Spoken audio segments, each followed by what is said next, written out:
Jadi pagi ini kan saya baca sebuah berita bahwa jubir ya, juru bicara Anies Muhaimin Amin ditangkap oleh kejaksaan. Jadi kita buat aja judulnya karena hal ini sudah menurut saya bolak-balik terjadi. Lagi-lagi pendukung Anies ditangkap kok lagi-lagi. Jadi persis seperti siapa itu? Ada pelawak kita ya. Insya Allah Pak Anies Baswedan religius, amanah, santun, dan cerdas. Saking religiusnya ya, menggunakan agama, isu-isu agama untuk kepentingan politik DE, memecah belah umat beragama ya. Terus saking amanahe ya, duit sing digawe bangun iku renek sing dadi Gatot kabeh programe Anies. Ya, saking santune ya, omongane mencla-mencle, ya isuk sore, isuk tempe sore Anies Baswedan ini memang sepertinya harus banyak-banyak berterima kasih kepada influencer-influencer seperti Denny Siregar, Alifur Rahman, Vera Auki, dan kawan-kawan. Karena akhir-akhir ini mereka sibuk nyerang Jokowi, sibuk nyerang pemerintahan. Ini sangat efektif banget. Karena apa? Karena para influencer ini dulunya pendukung Jokowi berat, sekarang malah nyerang Jokowi. Siapa yang diuntungkan? Tentu aja Pak Anies dan Caimin, karena mereka yang mengusung isu perubahan. Azan 4 arah. Baru kali ini juga gue lihat azan 4 arah, cuk. Azan 4 arah ini setahu gue hanya dilakukan pada saat mengusir setan, ruqyah, sama pengobatan, gitu aja sih.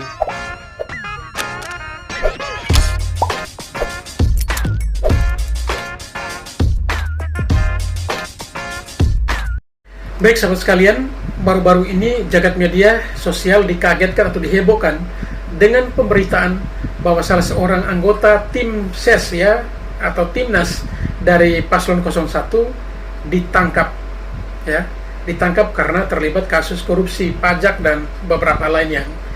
Tentu saudara sekalian sudah mengikuti itu. Dan ya, kalau dengan ditangkapnya salah seorang anggota tim sukses ini, tentunya juga membawa dampak kurang baik terhadap pasangan yang ia dukung. Karena di saat-saat kampanye seperti ini, ada anggota dari tim sukses ditangkap seperti itu. Dan hal itu dialami oleh pasangan atau paslon 01. Dan tentunya berita ini sudah menjadi viral atau menjadi trending topik di berbagai media sosial.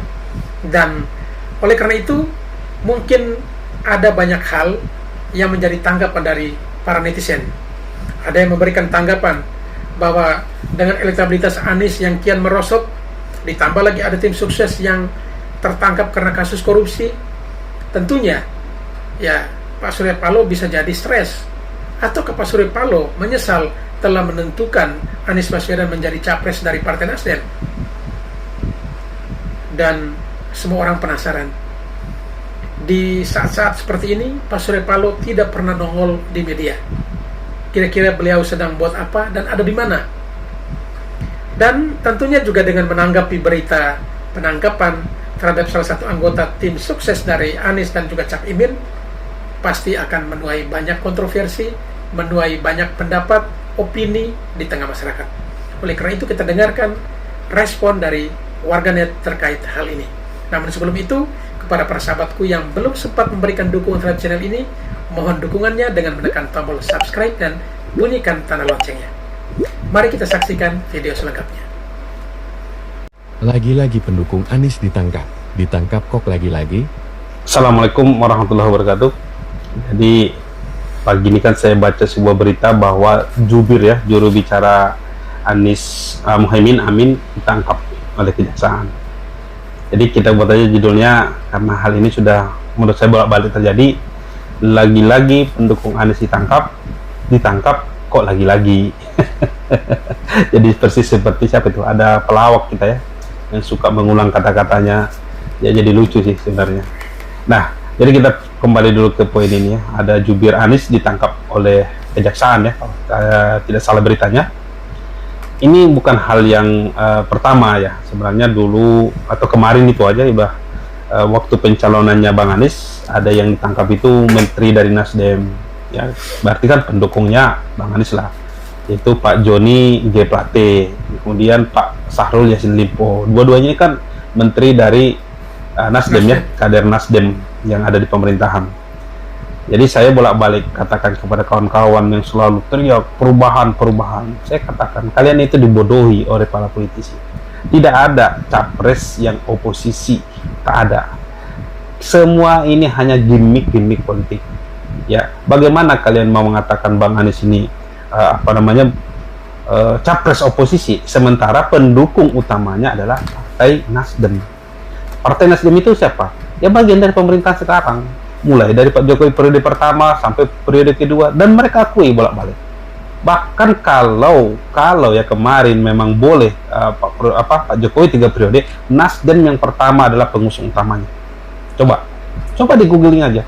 Nah, kemudian kalian teriak-teriak perubahan dari mana? Nanti saya bilang dari Hong Kong, kalian sakit hati. Ini hanya gimmick politik. Kemudian kita lihat cawapresnya, Cak Imin PKB, masih dari bagian pemerintahan, masih ada juga kadernya yang ada di kabinet Pak Jokowi. Ya hanya PKS lah yang bisa kita sebut oposisi.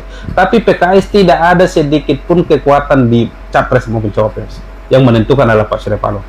Ya masih ingat ya dulu waktu waktu mereka masih dengan Demokrat, bagaimana PKS dan Demokrat berusaha menjadi kadernya yang jadi cawapres. Artinya apa? Secara tidak langsung ada pengakuan bahwa Bang Anies adalah kadernya Pak Surya Paloh. Kalau kita tidak mau sebut kader Nasdem ya, berarti petugasnya Pak Surya Paloh. Makanya waktu itu PKS berharap cawapres dari mereka, Demokrat berharap AHY. Tapi kan kemudian ya dibohongilah AHY ya. Kemudian maunya Pak Surya Paloh itu Cak Imin. Ya mau bilang apa? PKS juga ngikut-ngikut aja. Tidak dilibatkan PKS sedikit pun di penentuan Cak Imin. Kan ada loh. Tinggal di googling loh. Gampang kalau kita mencari berita. Jadi kalau sebut-sebutan perubahan, tidak ada perubahan itu, tidak ada itu. Yang benar perubahan. Tahu kan rubah itu ya, hewan yang licik sekali. Ya di film-film kan licik betul rubah ini. Nah ini yang kalian kalian diliciki rakyat Indonesia. Jadi pengusungnya saja bolak-balik ditangkap kasus korupsi, tapi kalian masih teriak kami bersih, kami mau merubah Indonesia lebih bagus, lebih bersih. Lebih bersih dari mana?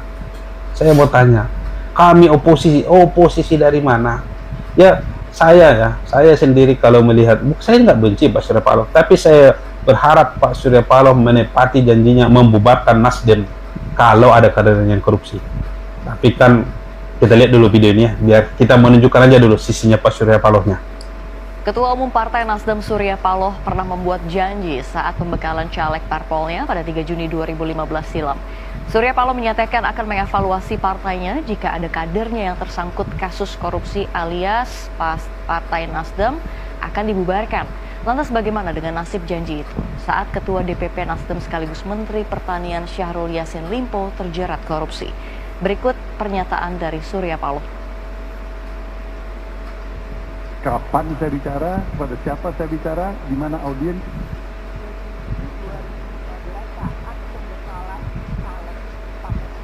Ya, enggak demikian meaningnya. Enggak ada lebih tolol.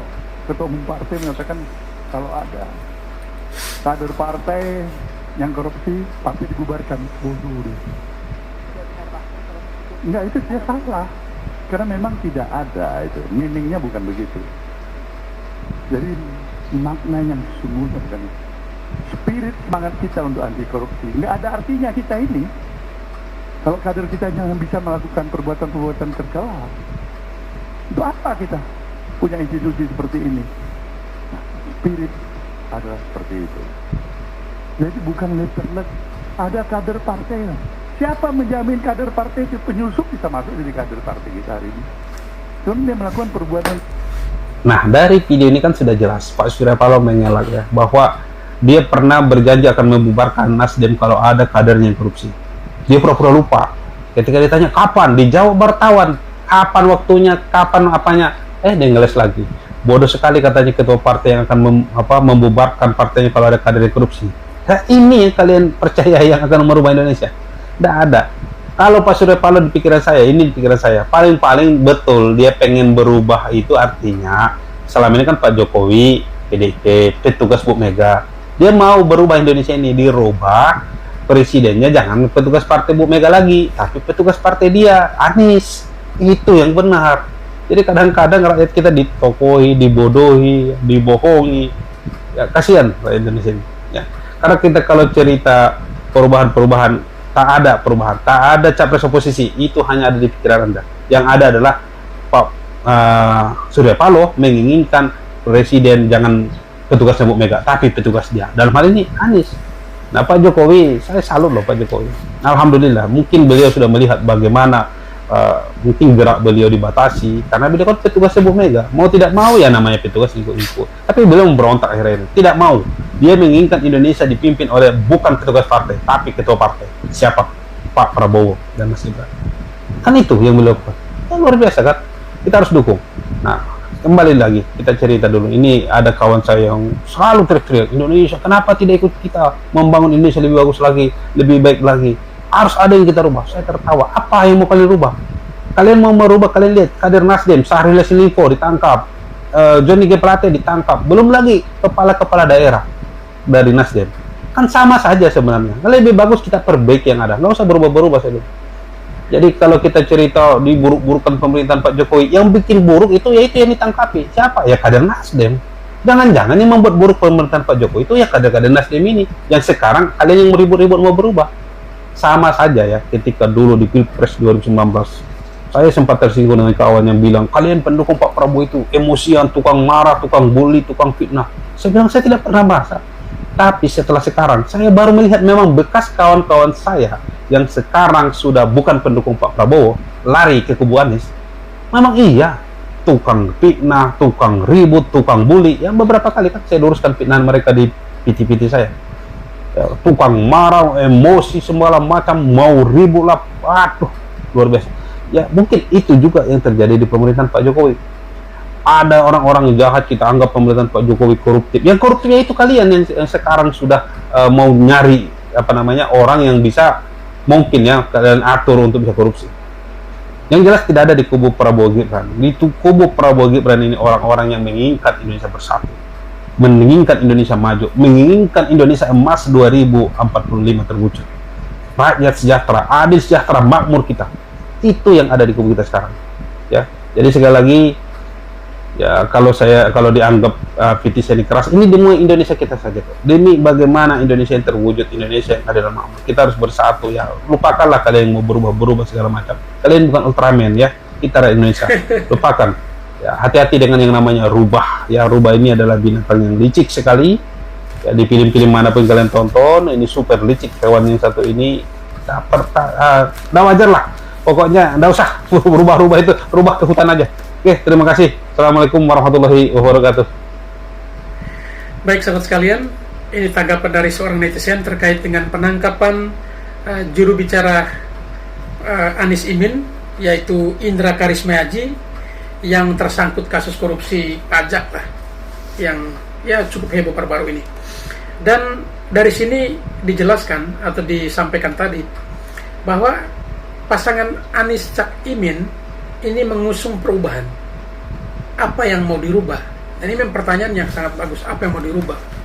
Karena sesungguhnya bahwa Anies Cak Imin ini kalau berbicara merubah, termasuk salah satunya untuk pemberantasan korupsi, tetapi nyatanya ya, masih banyak sekali kader-kader Nasdem yang tersangkut kasus korupsi. Dan kader itu adalah partai pengusung Anies. Dan Anies mengatakan bahwa beliau adalah oposisi sejak kapan? Padahal Nasdem sendiri adalah ya partai pengusung pemerintah dan juga PKB. Yang mungkin murni itu hanya PKS. Ataukah Anies mengatakan ia sebagai oposisi dikarenakan ada PKS di situ dan dia merasa bahwa dia adalah orang PKS, hanya kebetulan numpang di Nasdem? Tentu ini yang bisa jawab hanya Mas Anies. Tetapi yang menarik di sini adalah ketika lagi getol-getolnya pasangan Anies Cak Imin mengkampanyekan untuk pemberantasan korupsi segala macam, ternyata juru bicaranya sendiri tertangkap karena korupsi, yaitu Indra Karismiaji, juru bicara tim ses Anies Cak Imin. Sehingga memang tadi ya netizen tadi memberi judul lagi-lagi pendukung Anies ditangkap kok lagi-lagi. Ya ini mungkin karena keseringan ya dari kader-kader Nasdem tertangkap kasus korupsi, Sehingga dikatakan lagi-lagi pendukung Anies ditangkap kok lagi-lagi karena memang sering. Dan itulah beberapa hal yang terjadi selama ini. Sehingga kalau memang pasangan Anies Cak Imin mengusung perubahan, memang ya sangat pesimis ya netizen tadi. Cukup pesimis karena memang apa yang mau dirubah dan apa yang urgensinya untuk perubahan itu. Pada segala sesuatunya sudah berjalan baik, ya bagaimana diperbaiki, bukan dirubah. Karena kalau berubah, itu adalah sesuatu yang memang lucu sepertinya. Wabarakatuh. Jadi pagi ini kita mau bahas dulu yang kejulitan netizennya, terutama ini di Facebook, di Twitter. Pertanyaannya, kemana Pak Surya Paloh? Dan gitu. Nah, banyak orang yang bertanya-tanya, Pak Surya Paloh ini kemana? Di saat katakanlah itu Bu Mega tetap aktif menyuarakan Mas Ganjar, bahkan Pak SBY turun gunung menyuarakan Pak Prabowo. Nah, ini Pak Surya Paloh kemana? Banyak yang berpikiran, bahkan menganalisa ya, jangan-jangan Pak Surya Paloh ini menyesal mengusung Bang Anies menjadi capres. Ini kan kejulitan netizen kita bilang.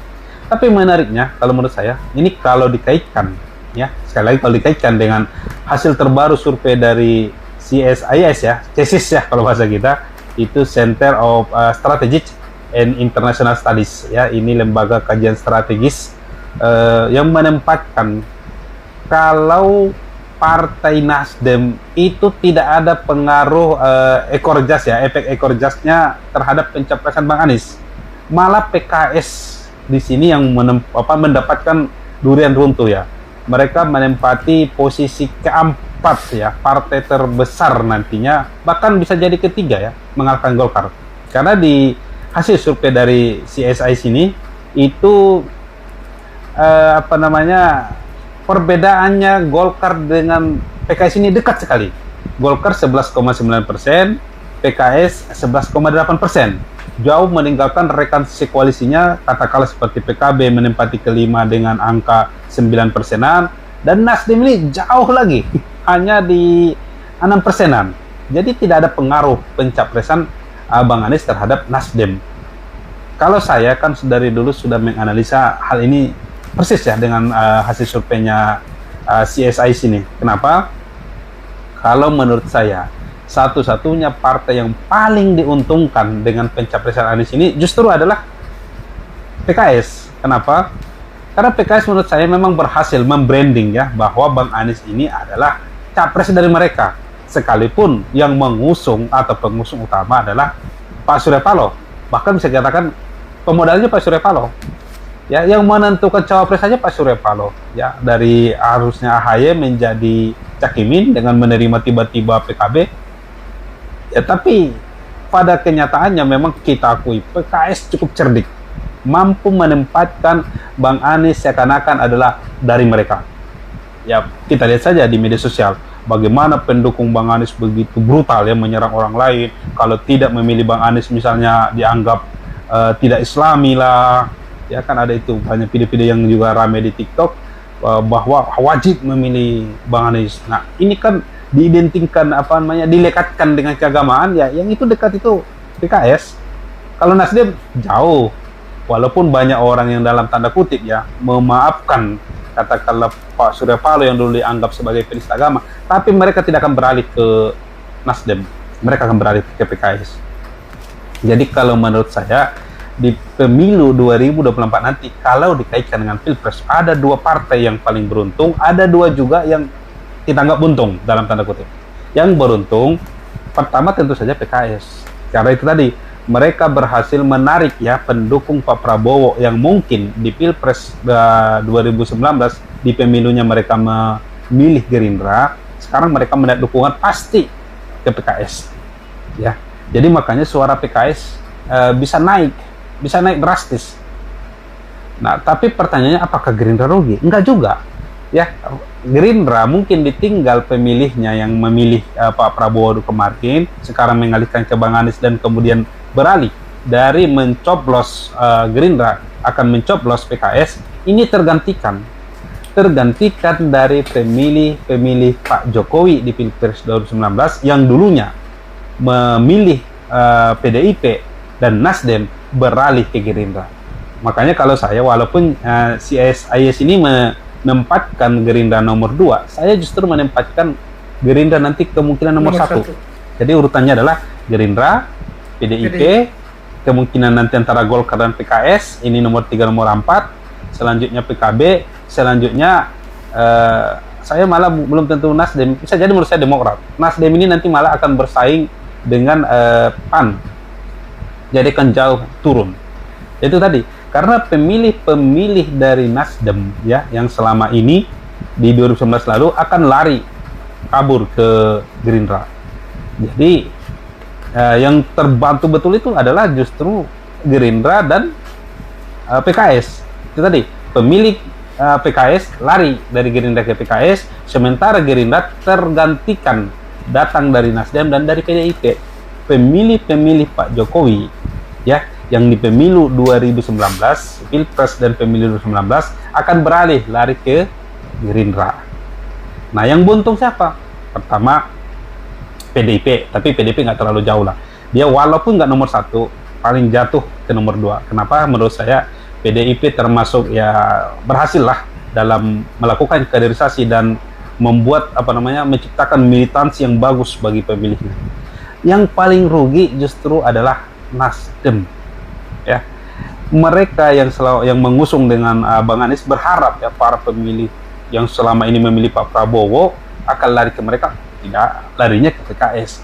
Tapi justru mereka akan kehilangan para pemilihnya. Para pemilih yang selama ini ya memilih Pak Jokowi dan mencoblos Nasdem akan kabur, lari ke Gerindra. Paling dekat kita lihat saja nanti. Ini kan ada misalnya NTT ya, itu provinsi yang kita katakan dalam tanda kutip dikuasai oleh Nasdem. Saya yamin akan nanti dikuasai oleh Gerindra, akan lari ke Gerindra. Dan banyak kawan-kawan saya ketika saya live mengatakan orang-orang NTT ya, kami akan memilih Pak Prabowo dan kami akan memilih Gerindra. Jadi selama ini mereka adalah pemilih Nasdem. Makanya wajar menurut saya kalau Nasdem seperti kita baca berita-berita akhir-akhir ini seperti menarik diri. Kalaupun tidak menarik diri, ya mungkin tidak terlalu peduli lagi dengan pencapresan Bang Anies. Ya paling tidak Pak Surya Paloh nggak mau jor-joran lagi lah, nggak mau habis-habisan lagi. Buat apa? Dia habis-habisan mendukung Bang Anies, keluarkan modal banyak. Yang untung siapa? Yang untung malah PKS. Nah, kalau PKS menurut saya memang cukup cerdik, sangat cerdik. Walaupun ya, kalau secara politik itu Bang Anies ya kita harus akui itu berada di bawahnya Pak Surya Paloh, dimodali Pak Surya Paloh. Melapornya pun saya yakin ke Pak Surya Paloh. Tapi PKS berhasil membranding ya Bang Anies ini adalah orangnya PKS. Jadi pemilih-pemilih yang akan memilih Bang Anies, terutama yang merasa sangat Islami ini, ya larinya ke PKS, bukan ke Nasdem. Jadi wajarlah ya Pak Surya Paloh seperti menghilang dalam tanda kutip, tidak terlalu peduli lagi dengan masalah Pilpres. Ya salah sendiri. Menurut saya memang Pak Surya Paloh terlalu gegabah ya. Tapi ya mungkin ini adalah pilihan yang bisa diambil beliau, karena seperti kita tahu ketika Pak Surya Paloh kemarin akan menetapkan capres-capresnya, kan bukan Bang Anies juga yang pilihan pertama. Pilihan pertama beliau kan Mas Ganjar. Tapi kan Mas Ganjar nggak mau melangkahi kewenangan Ibu Ketua Umumnya. Barulah pilihan kedua Bang Anies. Makanya Nasdem mengambil Bang Anies. Ya tinggal dibaca lah beritanya. Inilah politik itu. Jadi maksud saya, ayo rakyat Indonesia harus pintar lah memilih capres kita itu. Lihat dari dari awal semua pencapresan ini. Jadi bukan berarti wah kami perubahan itu perubahan bohong-bohongan, mana ada. Itu ya tetap mau menciptakan ya para penguasa dalam di belakang layar selama ini tetap menginginkan ada wayang di tangan mereka, presiden yang bisa mereka atur. Ya satu-satunya yang nggak mungkin jadi wayang ya Pak Prabowo. Gimana mau jadi wayang? Beliau ketua partai, apalagi kalau sampai Gerindra pemenang pemilu di 2024 nanti, beliau kuat, presiden, ketua partai terbesar, partai lain yang ikut, ketua partai lain nggak akan ada yang berani meribut-ributi. Tapi kalau capresnya yang petugas partai lah, ya ikut ketua partai, atau nggak punya partai, ya bonekanya ketua partai, kan sederhana sebenarnya. Kalau kita mau jujur ya, politik ini jangan dipandang hitam putih, jangan terlalu hitam putih, kita jangan terlalu lugu ya. Walau begitu capresnya ngomong saya yang terbaik, kan kita lihat dulu kamu terbaik ukurannya apa. Kamu ketua partai bukan, kamu punya modal bukan, kalau hanya sekedar ngomong, saya juga bisa ngomong. Saya yang terbaik, pilih saya jadi presiden. Tapi saya kan nggak punya partai, saya nggak punya modal. Jadi dasar saya apa? Hanya karena saya pintar. Ya saya juga cukup pintar loh. Saya berani adu pintar, adu gagasan, bahkan debat kampanye dengan semua capres. Tapi kan saya nggak punya modal, saya nggak punya partai. Ya begitu ya. Ayo kita pilih capres yang sudah merdeka, yang bisa merdeka melakukan kebijakan yang terbaik bagi kita rakyat. Kita pemilih hanya bisa berharap terhadap kebijakan dari presiden yang kita pilih. Ya, jadi jangan salah pilih. Sekian, terima kasih. Tetap nomor 2 Prabowo Gibran. Baik sahabat sekalian, itulah tanggapan yang disampaikan oleh seorang netizen melihat situasi yang terjadi akhir-akhir ini dengan ya hilang ditelan bumi ya. Pak Surya Paloh tidak pernah muncul di media. Apakah karena Pak Surya Paloh telah menyesal mendukung Anies, di mana Anies atau kehadiran Anies tidak bisa memberikan tidak bisa memberikan hal positif terkait dengan elektabilitas partainya. Bahkan partai Nasdem jauh di bawah dari PKS dan juga partai lainnya. Artinya bahwa sosok atau kehadiran Anies di Nasdem itu tidak memberi dampak positif apa-apa untuk Nasdem. Justru sosoknya di-branding oleh partai sebelah, sesama partai pendukung, yaitu PKS. PKS malah menjadi partai yang bisa menempati nomor urut 3. Karena saat ini masih beda tipis dengan Golkar ya. Berarti kemungkinan besar bisa nomor urut 3 itu bisa saja. Dan itu dia membranding seolah-olah Anies itu adalah miliknya. Dan memang seperti yang kita saksikan itu benar. Anies sekalipun dicalonkan dari Partai Nasdem, diusung oleh Nasdem awalnya, tetapi lebih getol membela Anies dalam beberapa kesempatan itu adalah PKS. Sehingga memang sepertinya dilihat bahwa Anies itu adalah kader PKS. Sehingga jangan heran Anies sering mengatakan bahwa soal oposisi dan sebagainya. Kalau dia benar-benar berada sebagai orang Nasdem, dia tentu tidak akan berbicara sebagai oposisi, karena dia tahu Nasdem adalah partai pengusung Jokowi. Tetapi dia dengan gegap gempita omong atau berbicara tentang oposisi, karena sekalipun secara legal formalnya dia ada di Nasdem, tetapi jiwa hatinya mungkin untuk PKS, sehingga dia merasa tetap sebagai oposisi. Dan bahkan mengatakan Prabowo itu tidak betul menjadi oposisi, karena dia merasa bahwa dia adalah orang PKS yang bertahan hingga saat ini, mungkin sudah 10 tahun menjadi oposisi. Dan hal-hal itu sudah menjadi rahasia umum tentunya. Dan analisa tadi memang bisa menjadi acuan bahwa jangan-jangan Surya Paloh menyesal telah mendukung Anies. Anies jadi capres tidak bawa dampak elektabilitas untuk Nasdem, bahkan untuk partai lain. Sangat disayangkan Nasdem ya. Sehingga Pak Surya Paloh memang selama ini tidak pernah nongol lagi di media. Apakah ini beliau membiarkan saja ataukah punya strategi lain di balik itu semua?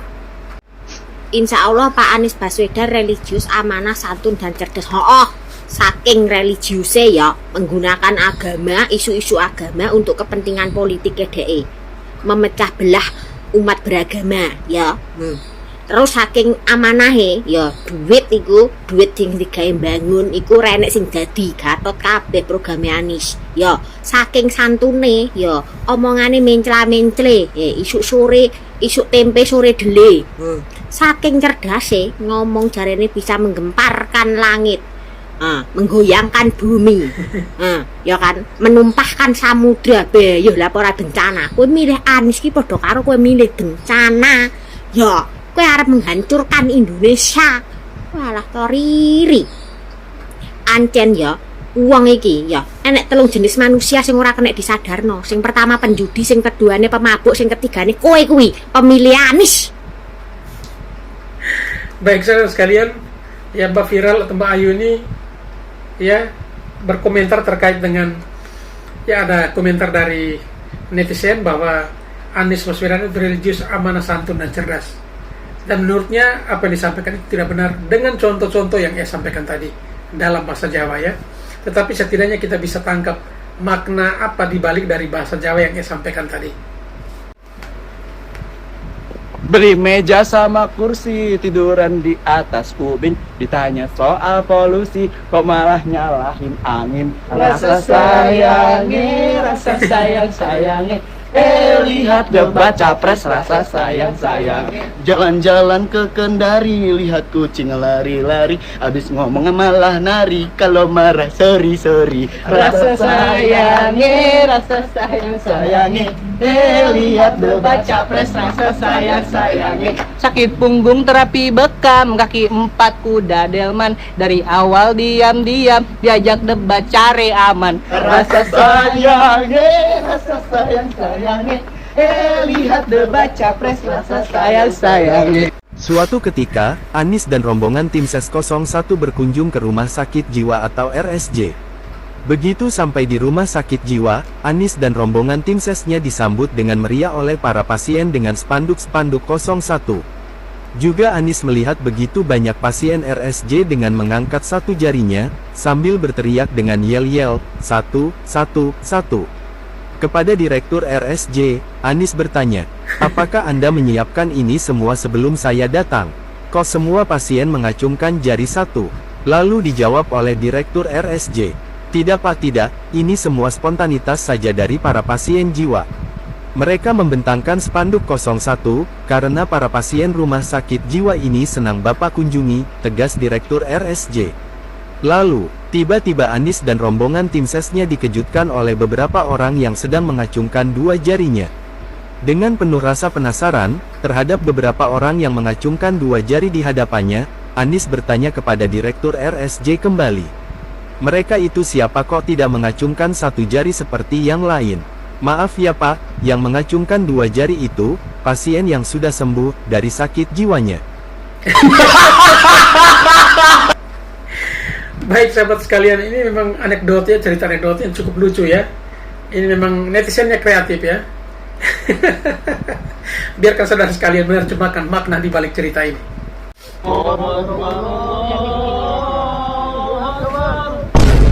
Azan 4 arah. Baru kali ini juga gue lihat azan 4 arah, Cuk.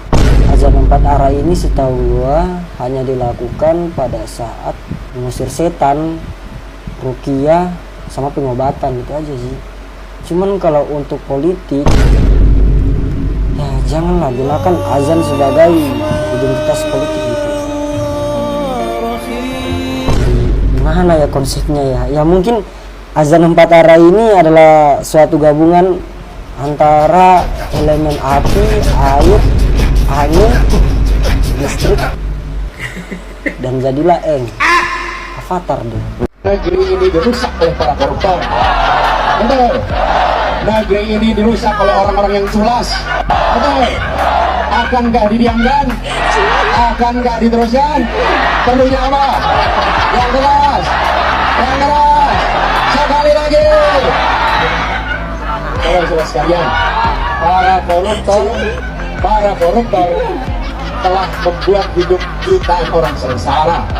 Anies Baswedan ini memang sepertinya harus banyak-banyak berterima kasih kepada influencer-influencer seperti Denny Siregar, Alifur Rahman, Vera Auki, dan kawan-kawan.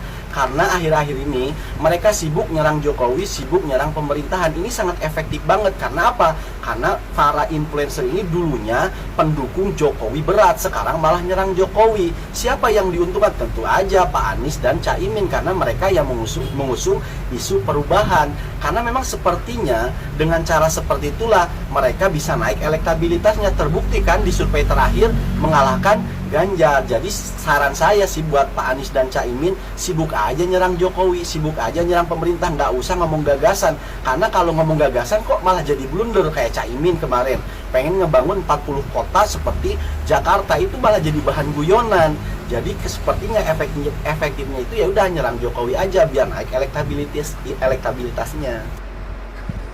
Ada benarnya juga apa yang disampaikan oleh Abang satu ini, bahwa Anies Baswedan harusnya atau patutnya bersyukur dan berterima kasih kepada para influencer sekelas Denny Siregar, Vera Auki, Alifur Rahman, dan lain sebagainya. Karena memang mereka terus-terusan menyerang Jokowi. Bukankah itu menguntungkan Anies Baswedan dan juga Cak Imin?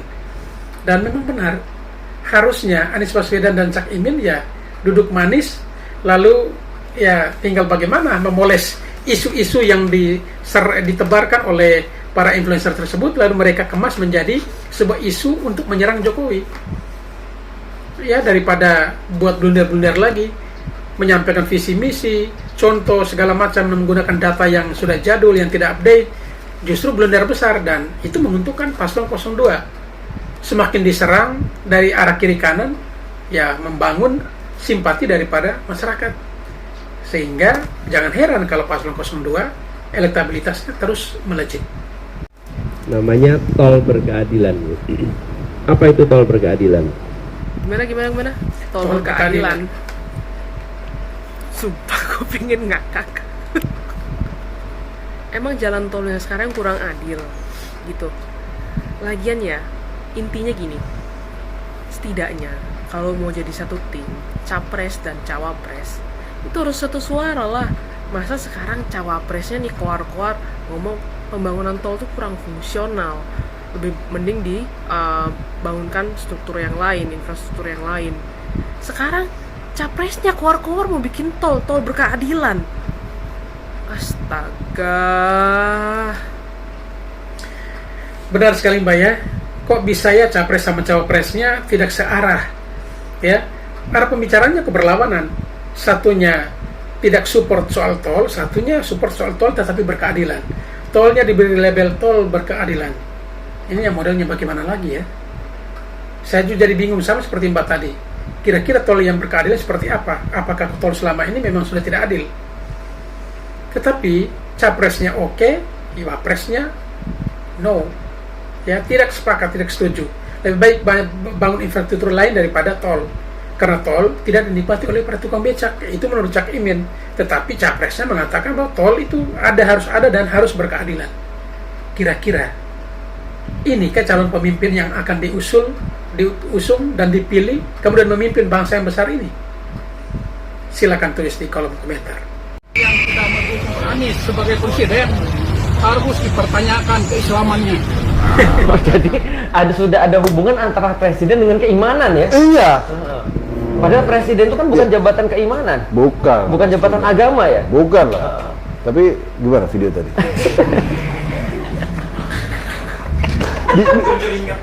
Berkeringat. Iya, artinya kalau aku melihat ya, sekarang itu orang-orang mau siapa aja ya, nggak hanya nomor 1, nomor 2, nomor 3, tapi di masa-masa pemilu ini orang berlomba-lomba untuk mengaitkan antara dia dengan agama. Sehingga karena bagaimanapun juga ternyata orang Indonesia itu nggak bisa lepas dong daripada agama, gitu kan ya. Mayoritas kita Islam juga. Terus kemudian ada yang mengklaim misalnya kalau misalnya kayak tadi, kalau kamu nggak dukung salah satu berarti kamu bukan Islam. Adalah ngebilang pilihlah pemimpin yang rajin sholat misalnya, minimal dia jadi iklan. Iya. Iklan azan ya.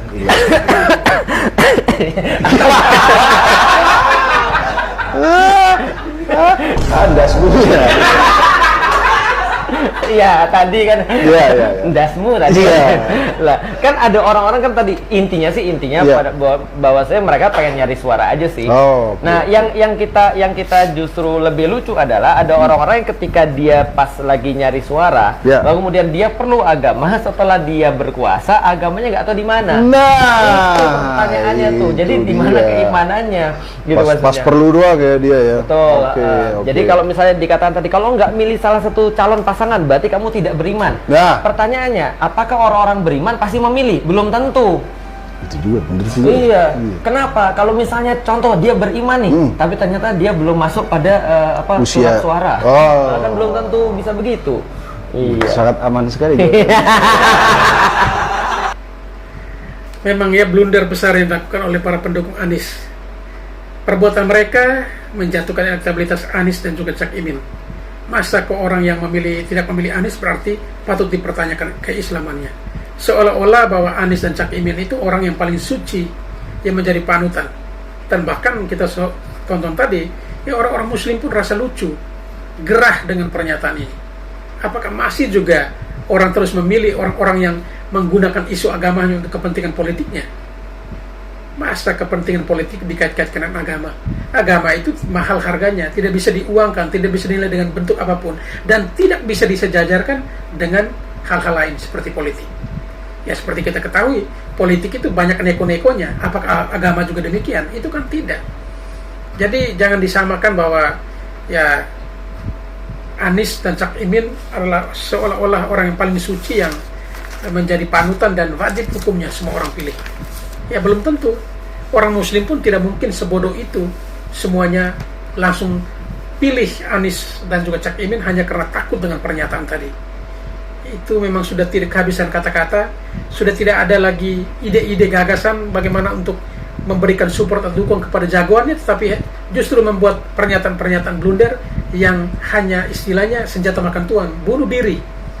Ya, orang sudah bersimpati dengan Anies Cak Imin akhirnya menjadi antipati hanya karena mendengarkan pernyataan dari para pendukung yang blunder seperti ini. Baik sahabat sekalian, demikian saja perjumpaan kita pada kesempatan video kali ini, dan juga kepada para sahabat sekalian yang belum sempat mendukung channel ini, silakan tekan tombol subscribe dan bunyikan tanda loncengnya. Sekian dan terima kasih.